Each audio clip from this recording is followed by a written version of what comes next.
merugikan perolehan suara para pemohon.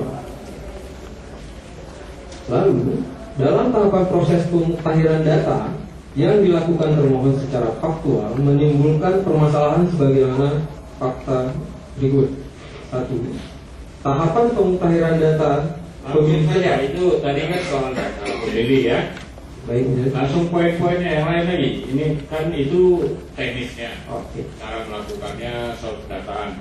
Lalu soal apa lagi? Kemudian berikutnya permasalahan yang kami merasa keberatan dalam praktek pemilu kada di Aceh Barat itu, bahwa termohon juga telah dengan sengaja bertindak tidak adil kepada pemilih yang telah terdaftar tetapi tidak diberikan pendaftaran dan tanda bukti terdaftar sebagai pemilih, yang berakibat pemilih kehilangan hak suaranya, sehingga tindakan termohon melanggar ketentuan pasal 17 dan 23 PP nomor 6 tahun 2005 tentang pemilihan, pengesahan, pengangkatan dan pemberhentian kepala daerah dan wakil kepala daerah. Itu soal pemilih. Apalagi? Kemudian berikutnya, kami juga tidak sependapat dengan kehadiran PNS yang menurut kami kehadiran mereka sebagai petugas PPK dan BPS adalah disinyalir untuk membantu proses pemenangan salah satu calon. Adanya anggota PPK BPS yang asal dari PNS itu ya? Ya, persis. Oke.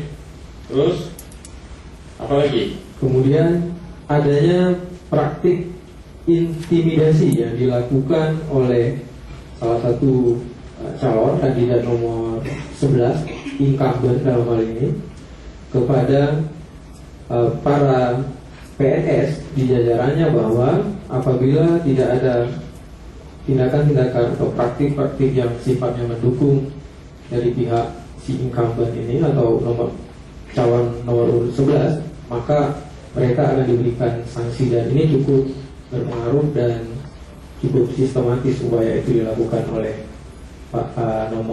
calon nomor urut 11 tersebut, dan sangat merugikan pemohon. Oke. Ada politik? Dan juga ada praktik money politik yang dilakukan oleh salah satu calon